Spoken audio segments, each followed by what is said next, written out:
Look what I got, Boat. Look, everyone. Oh. So I guarantee you that this is the first time that our chat has laid eyes on one of those mean machines. Look at the back. Oh, man. So, Sweet Georgia Brown, Boat. Here, touch the keyboard. Touch it. Wow. That's called the melted keyboard. I'm serious. That's what it's called. Is that what it's called? That's what it's called. That's right, Huck. Huck knew. I find that the cooler the keyboard looks, the less useful it is. Well, let me tell you something about the Radio Shack color computer Mark II. It doesn't have lowercase letters. So just not available at all? No, they don't have any. And here's the awesome cartridge I got with it.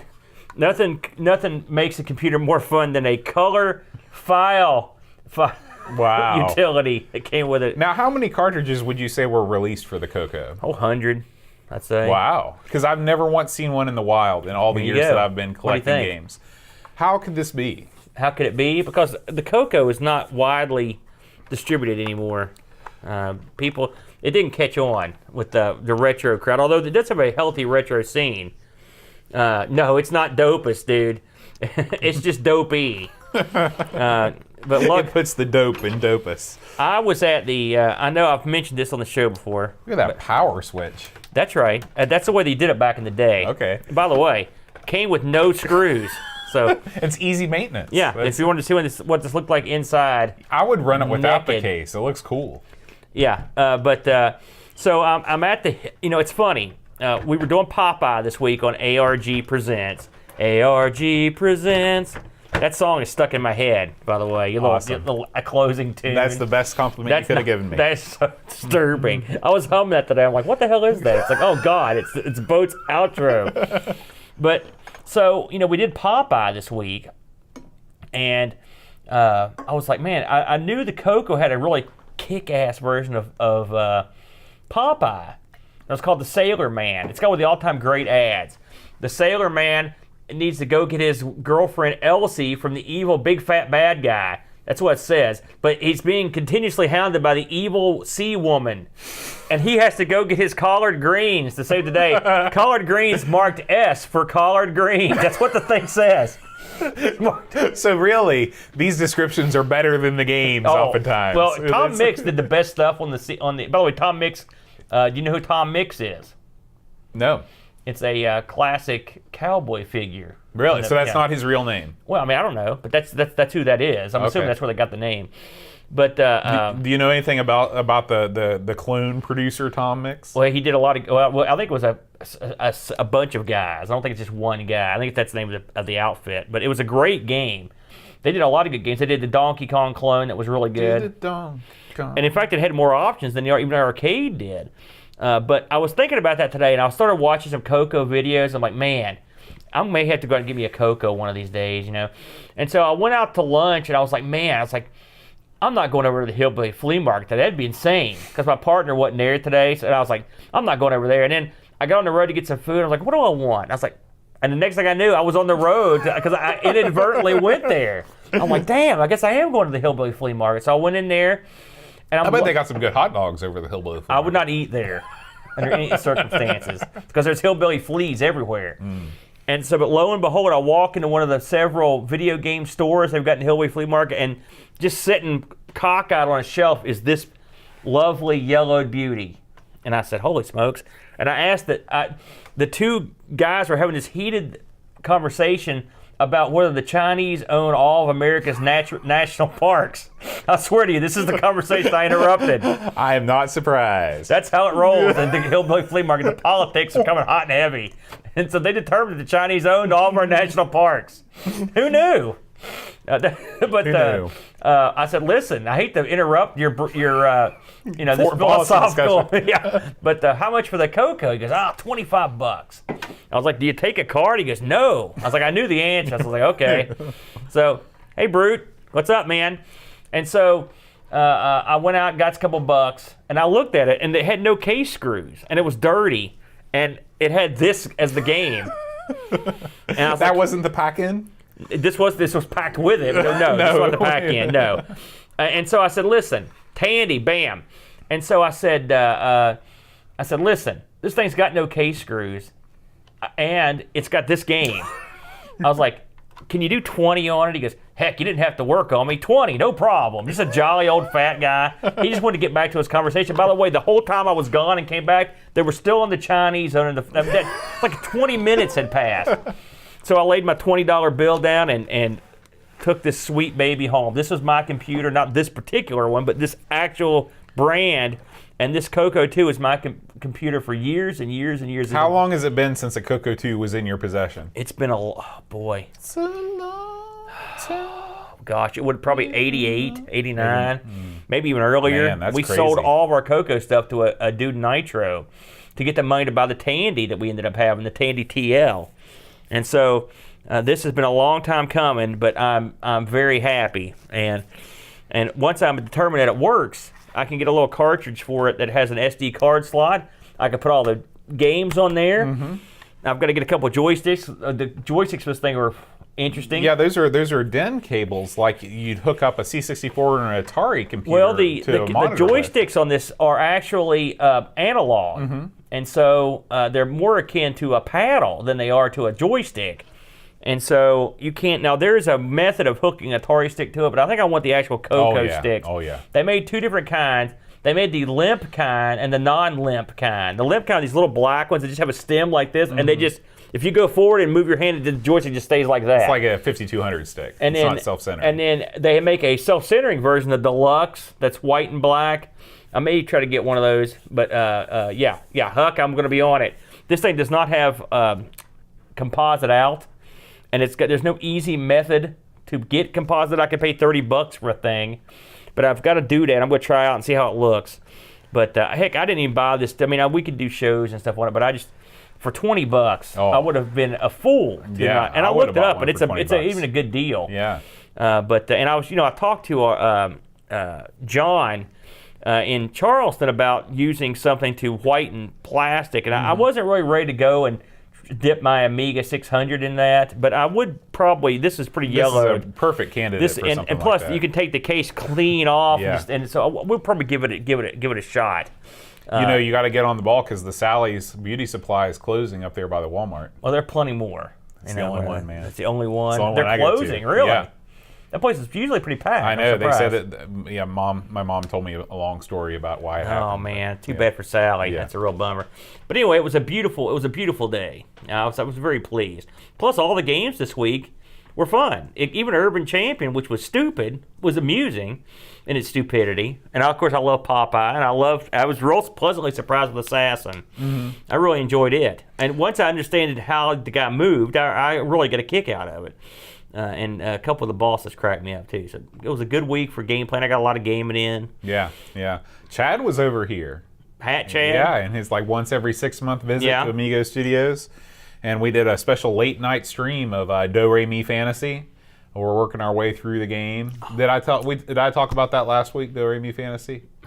Okay, so this is my new. Oh wait, you did mention. What's the scoop on that? So this is Pishbot introduced me to this game. What'd you do, Pish? And man, I can't get enough of it. It's Retro incredible. Bright. That's the stuff. Yeah. But anyway, Chad came over and we played probably a good hour or two Do Re Mi Fantasy plus some other stuff, and it was a good time. So I've had a good week in gaming as well. You know what I forgot to mention? And it's funny because I talked to the chat room before the show, and I was like, man, I can't wait to get into this. I cannot wait to get into it. And then I forgot.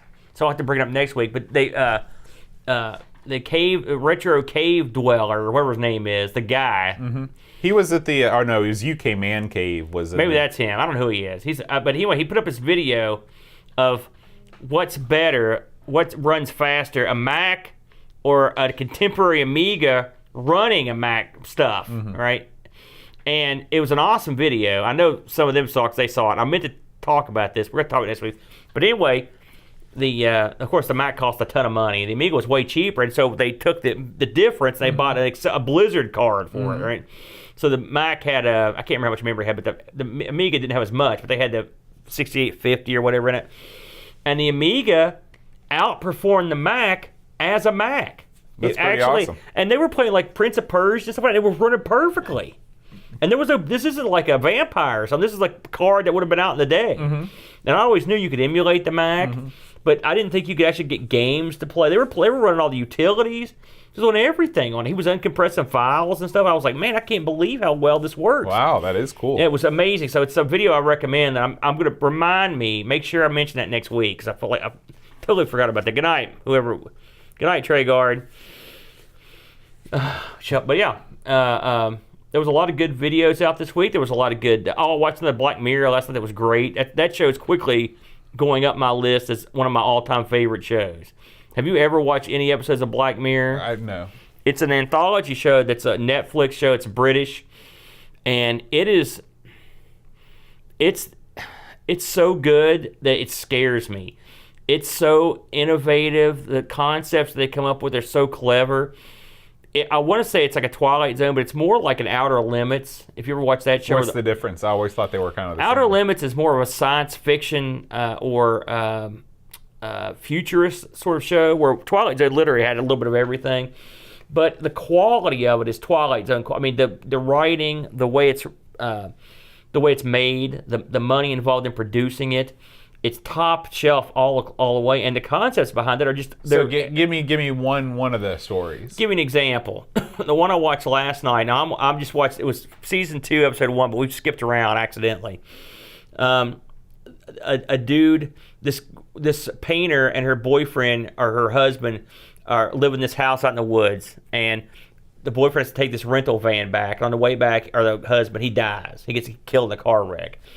And they find this service that will take all of his social media and all the things he's ever posted, any sort of blogs and stuff, and they use it to create like a personality profile of the guy. And they use video and audio he's put up to make representations of his voice that a computer can talk through. And through this service, you can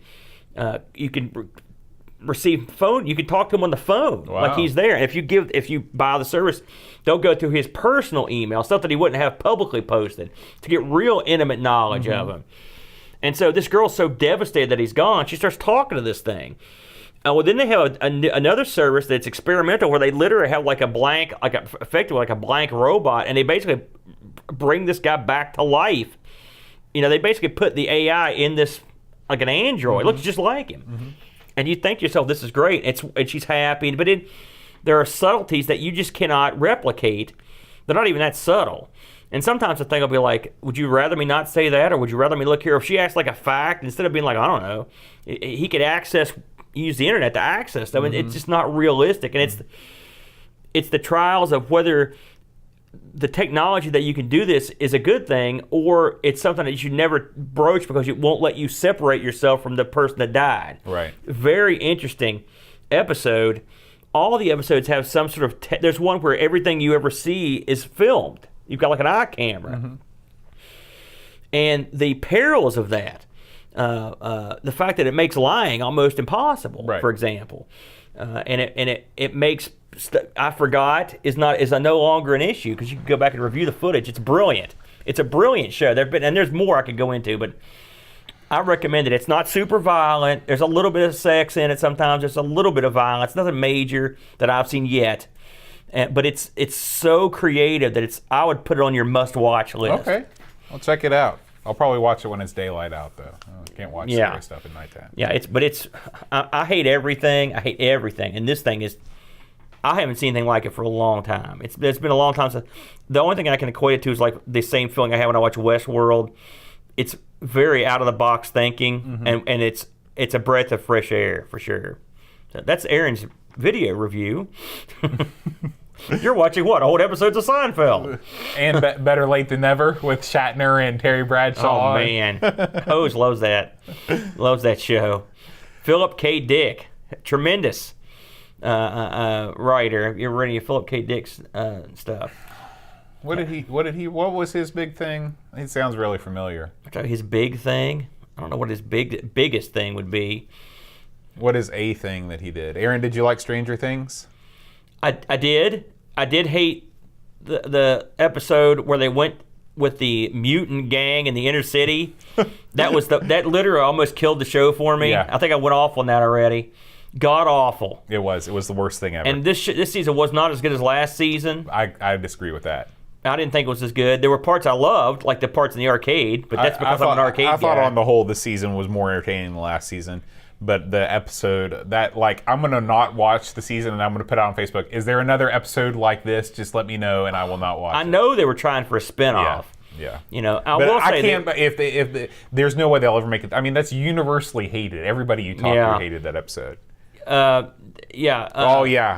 Yeah, the electric sheep thing. Right. Right. I thought the relationship between the curly-haired kid and the ex-boyfriend was amusing. I like him. That was I liked their interaction. Was pretty entertaining. But overall, no, I did like the first. But of course, the first season was fresh. It was a new concept. I mean, I didn't think it was crap. I enjoyed it. You know, but That's right. I haven't watched too much.